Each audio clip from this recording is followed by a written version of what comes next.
চীনে এক ধরনের বাঁশ আছে যা লাগানোর পর 4 বছর পানি ও সার দিতে হয়, কিন্তু বাঁশগুলো বাড়েই না।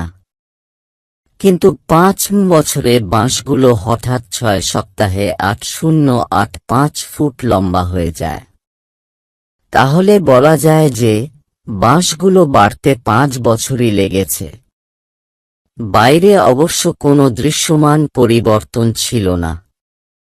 কিভাবে শিকড় চালিয়ে শক্তি সংগ্রহ করেছে তা দেখা যায়নি, আবার পানি ও সার না দিলে বাঁশগুলো বাঁচত না। প্রকৃতি থেকে আমাদের শিক্ষা নেওয়া উচিত।